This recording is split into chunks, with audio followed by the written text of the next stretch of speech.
Te damos la bienvenida a la Comedia de la Vida, un espacio para compartir historias que nos conducen a nuestro mundo interior con la finalidad de encontrar los tesoros ocultos que nos habitan.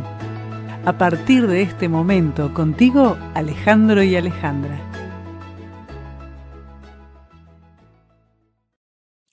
La medida de lo que somos es lo que hacemos con lo que tenemos.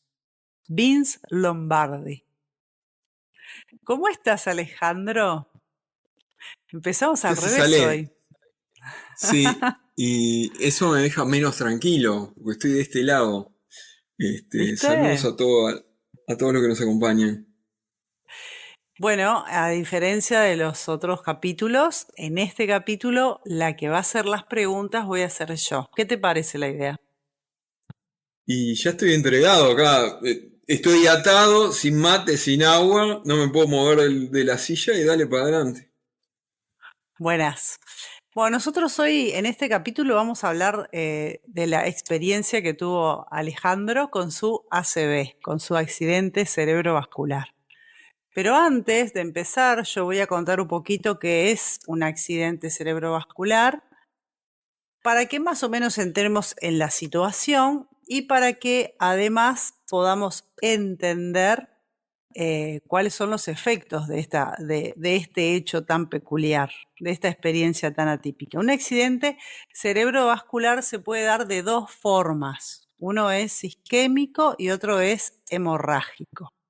La definición dice lo siguiente: un accidente cerebrovascular isquémico ocurre cuando una arteria en el cerebro se obstruye por un coágulo de sangre. Un ejemplo de afección que aumenta las probabilidades de un accidente cerebrovascular isquémico es la arteriosclerosis, cuando la placa se acumula en las paredes arteriales. Entonces, a medida que las arterias se vuelven más estrechas, aumenta el riesgo de que un coágulo de sangre se atasque. Es lo mismo que un infarto, pero en el cerebro. Y esto, dicen las estadísticas, que pasa entre un 80 y un 85%. Y después tenemos los accidentes cerebrovasculares hemorrágicos.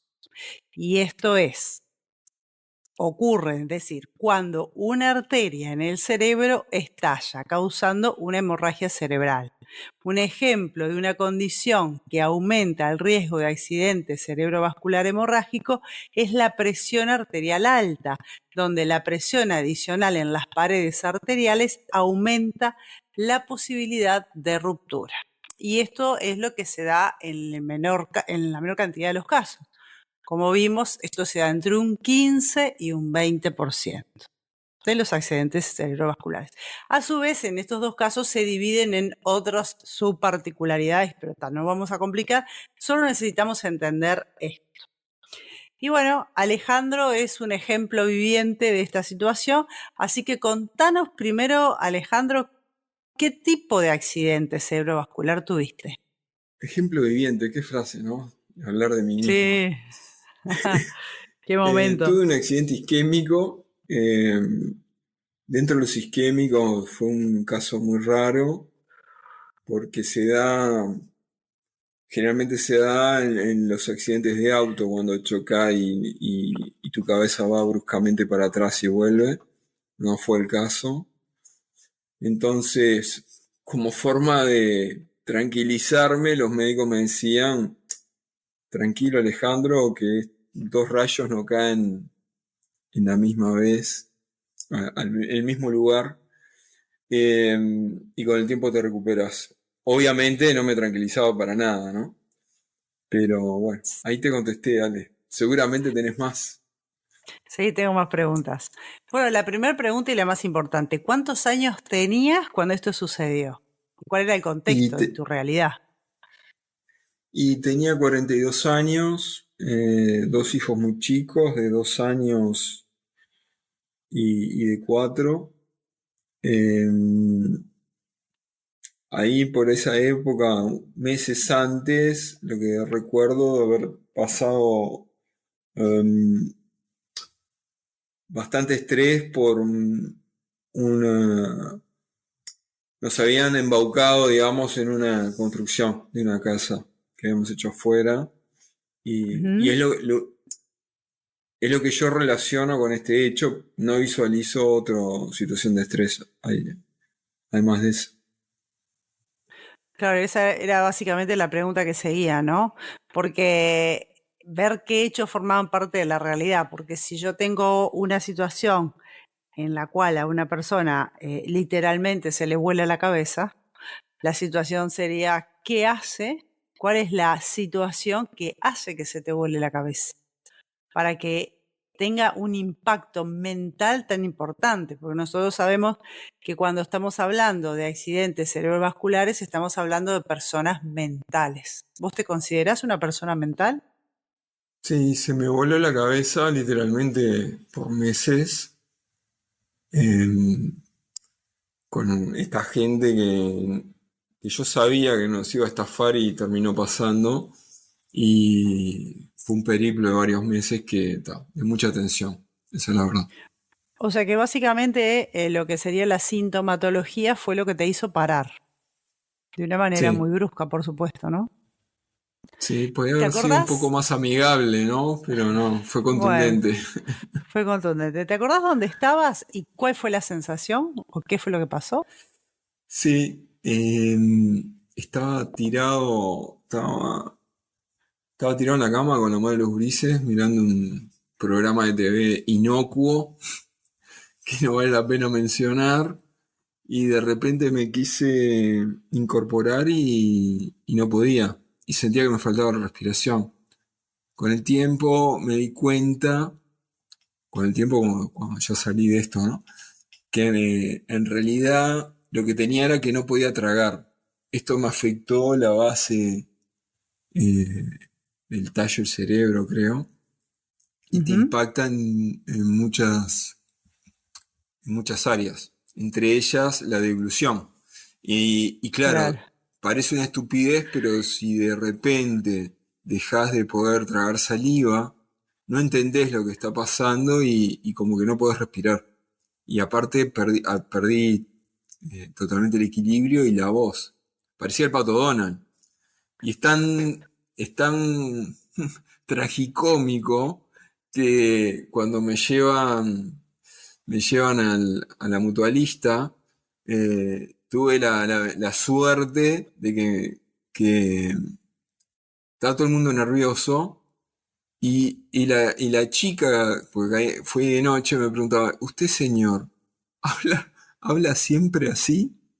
Y yo la miraba y yo ni en japonés podía insultarla, ¿no? No podía decir nada.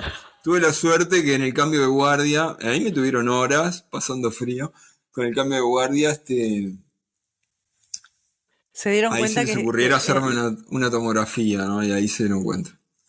Ah, perfecto. Bueno, bien.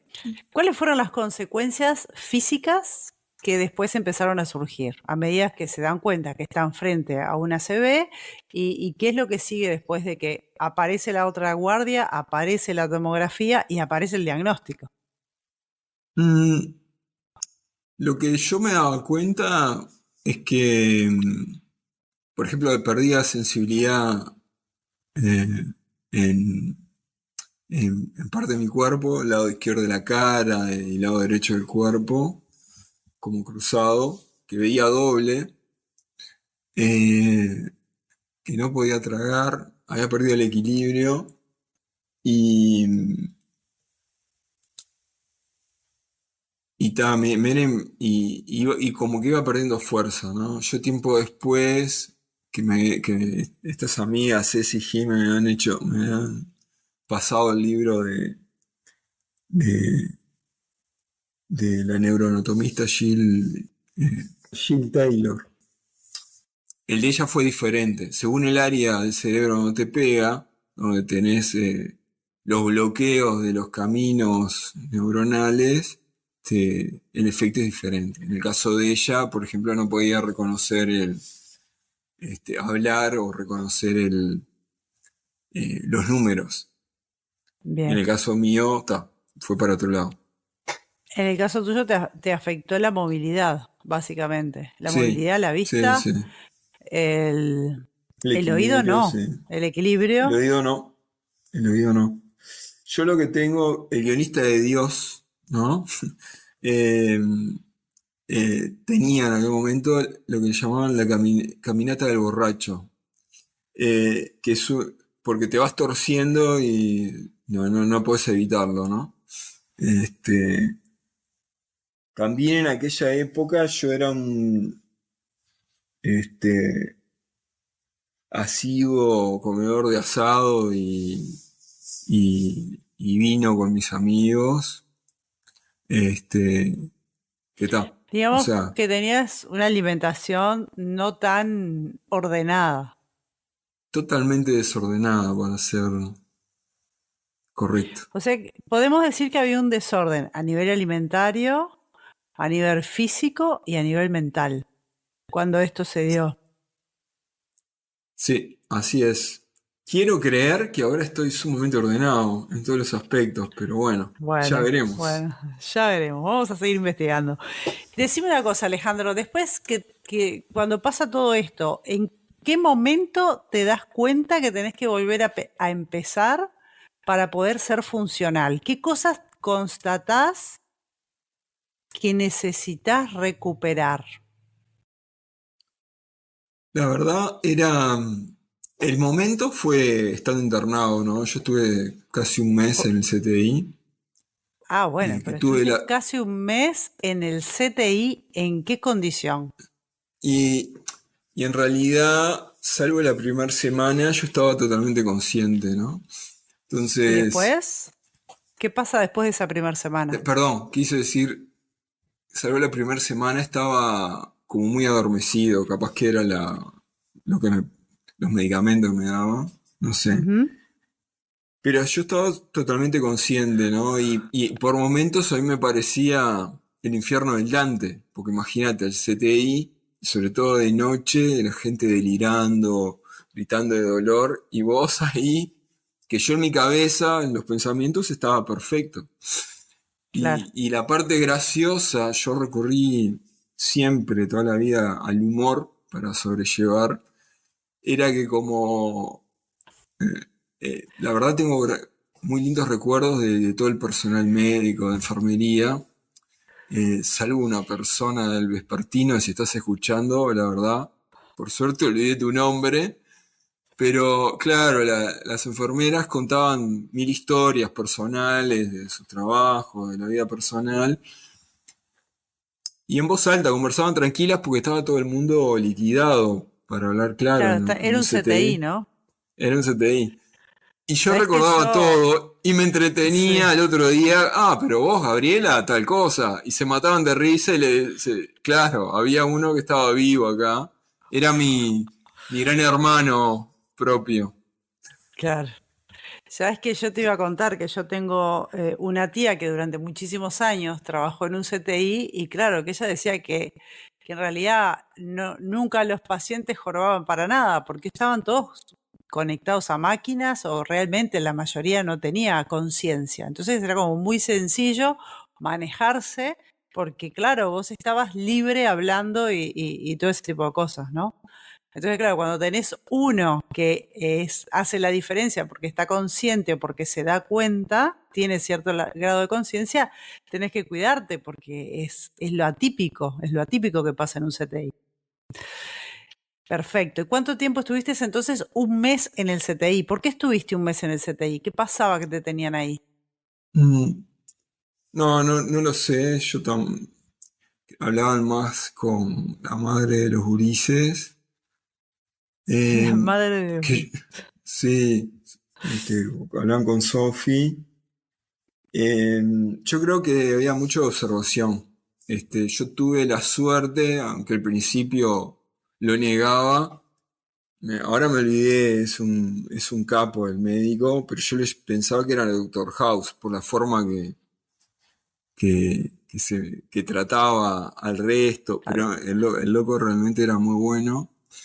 Y yo supongo que me dejó ahí para, no sé, para observarme, a ver si mejoraba, porque ninguno me pudo decir por qué había pasado. Claro. Este, lo cual me generaba mucha intranquilidad, ¿no? Mucha incertidumbre, porque Lo único, como te contaba, lo único que cuando les preguntaba, decían, no, tranquilo, con el tiempo te recuperás, te podés recuperar y es muy difícil que esto pase de nuevo. Y a mí el muy difícil no me alcanzaba. Claro, claro. Ahora, ¿de qué te tenías que recuperar? Contá un poquito eso. Contame un poquito eso. ¿Qué Eh, cosas? a ver, siguiendo con historias graciosas, ¿no? Una vuelta que estaba ahí en el CTI, que hay un médico, cada tanto desfilaban médicos nuevos, ¿no? Y me empieza a hacer preguntas, ¿no? Y yo le veía como la cara se le iba transformando. Y yo pensaba, y bueno, capaz que tiene la solución de esto, ¿no? Porque no podía caminar sin el andador, eh, no podía tragar. Yo andaba en todo momento como con una pelela, escupidera, un riñón, le llaman allá, para estar escupiendo. Estuve mucho tiempo por tal motivo, mucho tiempo sin comer. Eh, y el médico este empezó a hacer como un cuestionario, ¿no? Y tenés esto, y tenés esto, y tenés esto otro. Yo le veía la cara como se transformaba. Entonces tenés el síndrome de Wallenberg. Ok, ¿y?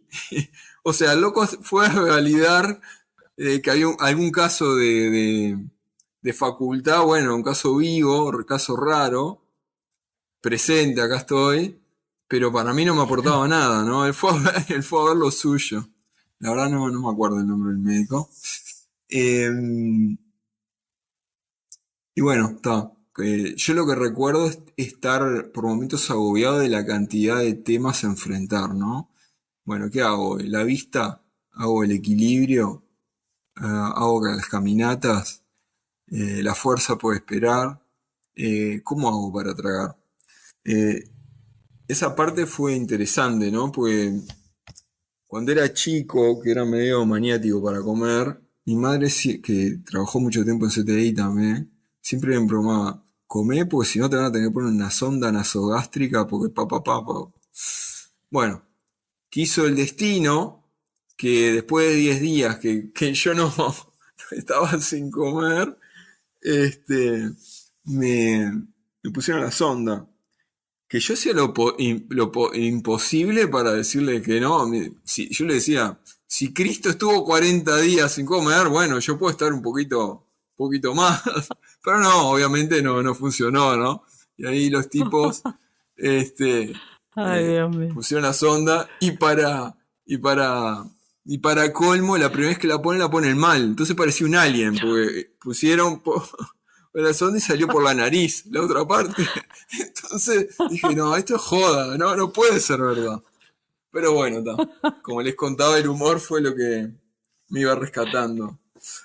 Fuerte, porque claro, uno se ríe, pero a eso le tenés que sumar la situación coyuntural que desencadena el ACV. Ser padre de dos niños chicos. Supongo que también eres el proveedor de tu familia en ese momento. Sí, No poder tragar, no poder mantener el equilibrio, no poder, bueno, de fuerza ni hablamos, porque no te puedes mantener parado, etcétera, ¿no? Es como un montón. Cuando vos te das cuenta de que todo esto está pasando, ¿qué es lo que te resulta más difícil de afrontar? ¿Hubo algún momento en el que te desmoralizaste o que quisiste morirte, por ejemplo? ahí, bueno, iba al baño y para esconderme y llorar, porque era un poco la desazón de un día para el otro, se te da vuelta todo, ¿no? Este, pero bueno, ahí con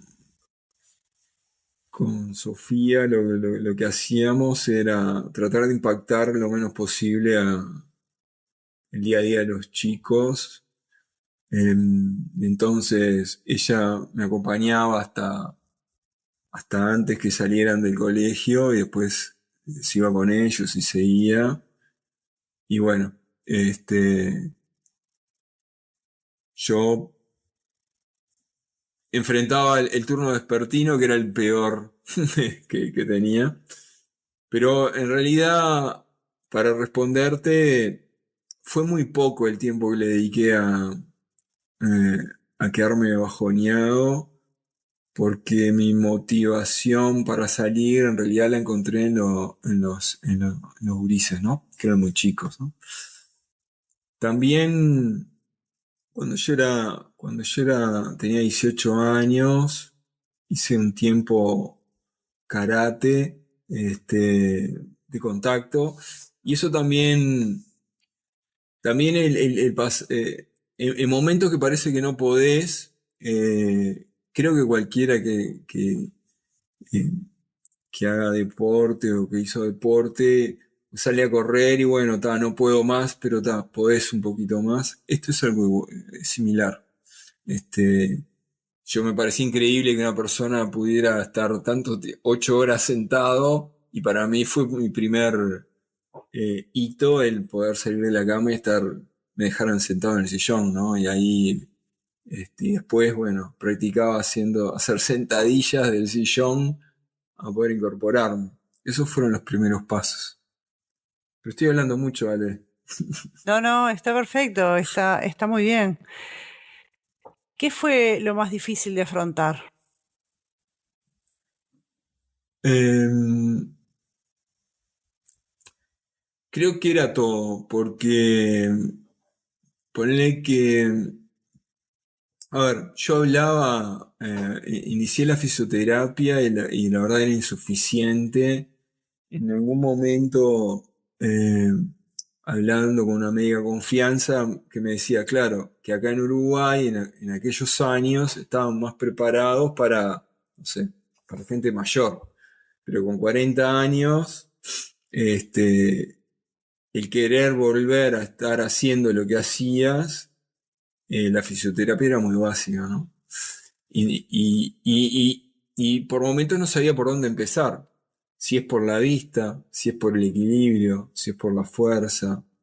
Eh, Algo que salteé fue cuando pude volver a deglutir. Eh, Siguiendo con esta historia tragicómica, creo que la misma noche donde me pusieron la sonda que no pude esquivar, eh, fue una, creo que otorrinolaringóloga, no recuerdo. Fue una especialista y me dio una serie de ejercicios para hacer con la voz y para poder deglutir. Y yo, como estaba obsesivo y terco de volver a estar como un mes antes, Por lo menos funciona. no, Sí, funcional, no paré, no sé hasta sí, qué hora me quedé haciendo esos ejercicios. El tema es que funcionaron.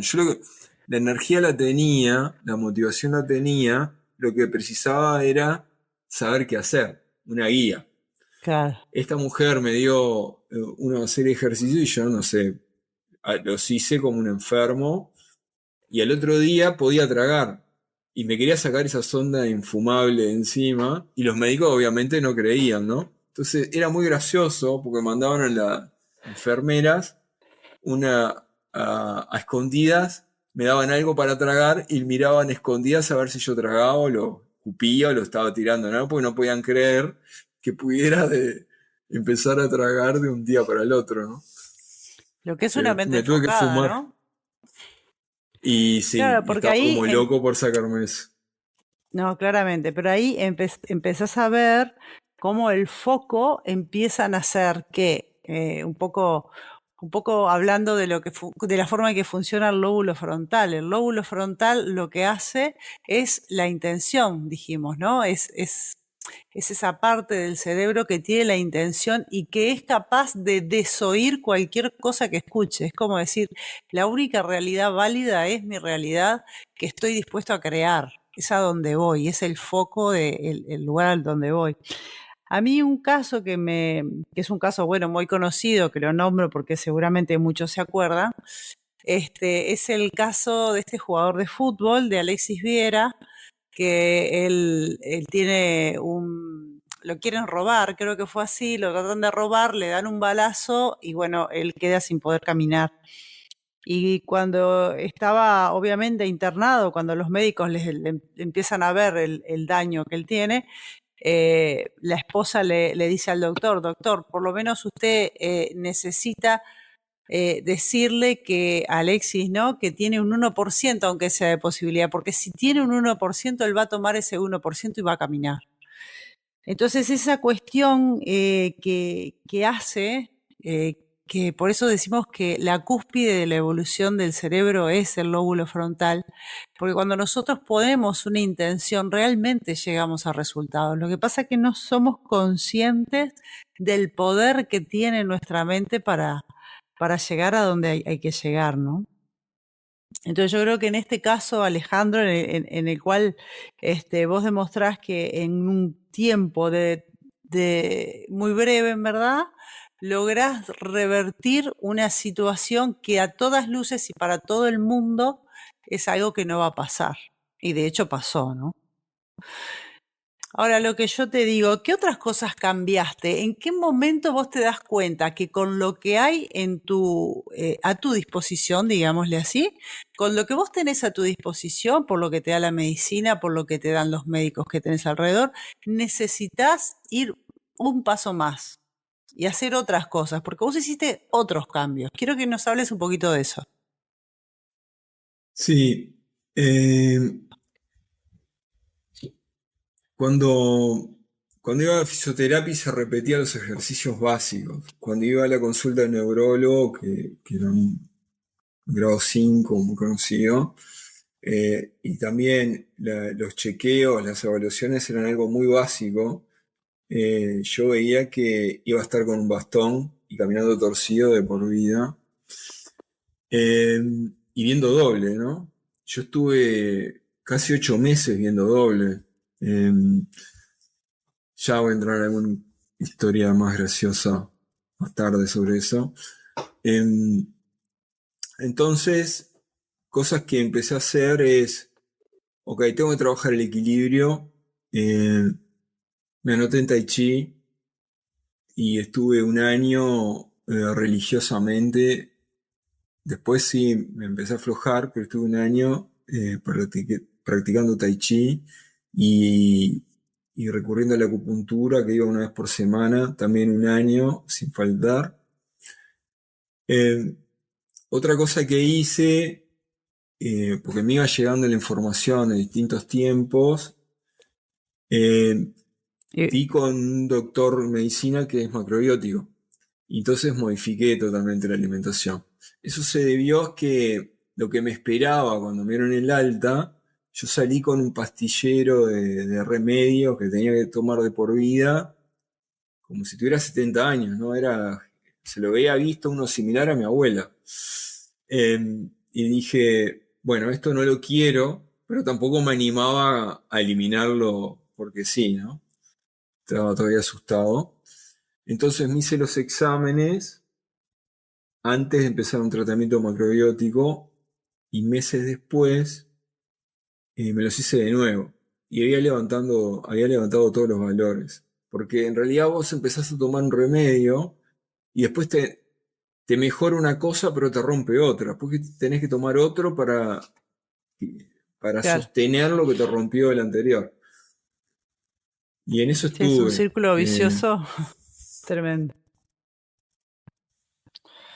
Muy bien, a la luz de los hechos, ¿qué aprendiste? ¿Qué te dejó esa experiencia? Una cosa que aprendí es que somos más fuertes de lo que pensamos. En- podemos, podemos salir adelante y tenés que hacer foco. Tenés que hacer foco. Y probar cosas nuevas. ¿Viste? Aquello de donde pones la atención, pones la energía. Mi objetivo, eh, mi foco 100% estaba en estar bien, en estar funcional, en estar operativo. De hecho, algo que hacía cuando no podía salir todavía a la calle era, bueno, si lo hacían los presos en una celda, eh, entrenaban ahí, bueno, yo en mi casa era, en comparación era una mansión, entonces me hacía kilómetros caminando ahí adentro y hasta que pude salir y después lo empezaba a repetir afuera, ¿no? Y después, aparte del tai chi, o antes de llegar al tai chi, algo que hacía, bueno, tomarme el ómnibus y ver con las vibraciones y los movimientos del ómnibus cómo me iba. Siempre me iba empujando un poquito más para adelante. Y Una de algo que las rescato cosas, mucho, a ver, dale, sí, sí, perdón. no, que parece loco, pero termino agradeciendo la enfermedad, ¿no? Porque me abrió la cabeza a probar cosas diferentes y salir adelante. Lo que yo te iba a comentar es que un poco para dimensionar esto, lo que esto significa, ¿no? Porque obviamente la mayoría de los mortales no hemos pasado por una experiencia en ACV, por suerte, ¿no? Y, y una de las cosas que vos comentabas es que hubo un día que el desafío era hacer una tostada, por ejemplo. Entonces, Sí, el primer desafío era llegar a la cocina. Llegar a la cocina ya era como escalar el Everest.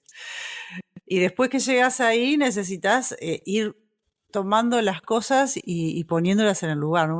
Uno que dice, algo tan sencillo para una persona es un universo entero y hay un montón de elementos a superar en algo tan simple, ¿no? Como hacerse una tostada. no, brutal, brutal. Para mí, o sea, en cosas, ahora me veo parece un adolescente que quiere independencia, ¿no? Yo me peleaba con la madre de los niños, ya adolescente soy, en quería hacer las cosas yo solo, ¿no? Y bueno, mi primer desafío fue hacer una tostada, que estar solo en la casa, apoyándome en el bastón, era imposible. Mi otro gran desafío fue ir a la panadería, que me quedaba a una cuadra. El subir y bajar el cordón, yo no sé lo que transpiré para poder hacer eso. Eh, me había olvidado ese ejemplo. Sí, está muy bien. Si pudieras este, volver atrás y verte antes de que esto sucediera, si tuvieras que hablarle a Alejandro media hora antes del suceso, ¿qué le dirías? Que parara, que estuviera enfocado en lo que importa, que tomara tiempo para respirar y se ordenara en todos los aspectos, ¿no? ¿Qué tenés para agradecerle al Alejandro que pudo trascender todas esas cosas y animarse cada vez a que el desafío fuese un poco más amplio? Y le agradezco la resiliencia, el no quedarse, el, el no dar por perdido si quedaba, bueno, es como el ejemplo que contabas de Alexis, si hay un 1%, bueno, voy por ese 1%. Y, y es algo que lo aplico hoy. No es necesario, o sería bueno que no precisáramos historias trágicas para generar cambios en nosotros mismos. Debería ser mucho más fácil, ¿no? Debería ser solamente la intención de llegar y simplemente ir por ello.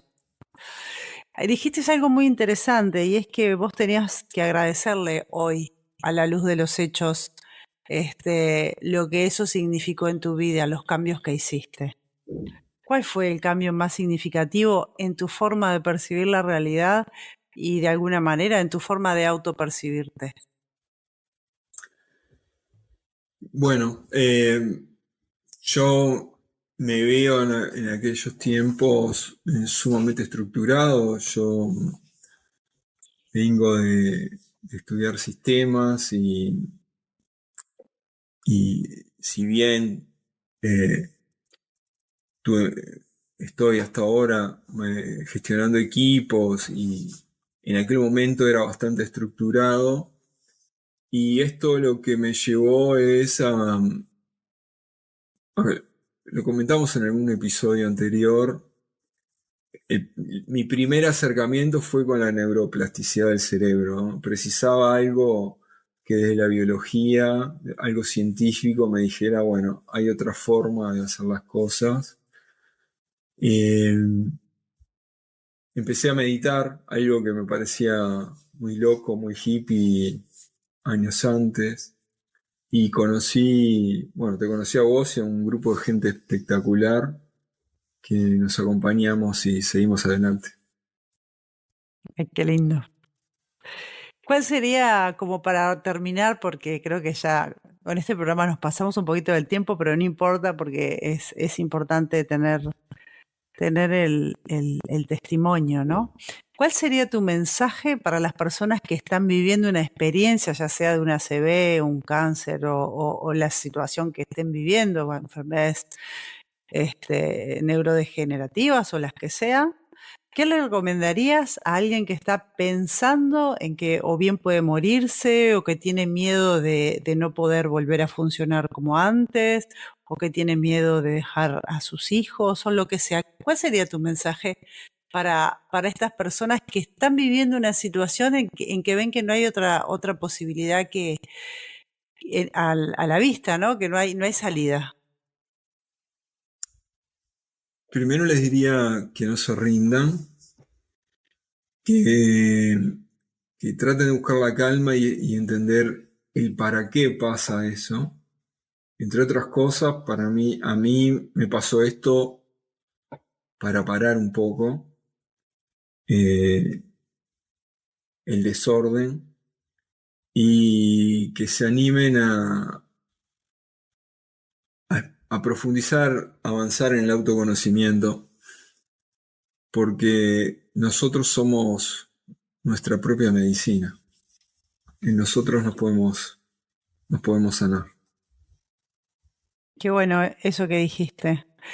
Y vuelvo con la frase que empezamos, ¿no? La medida de lo que somos es lo que hacemos con lo que tenemos. A veces lo que tenemos es muy poco, pero desde ese poco podemos llegar realmente a nosotros mismos, a conquistarnos y hacer de nuestra vida una vida extraordinaria.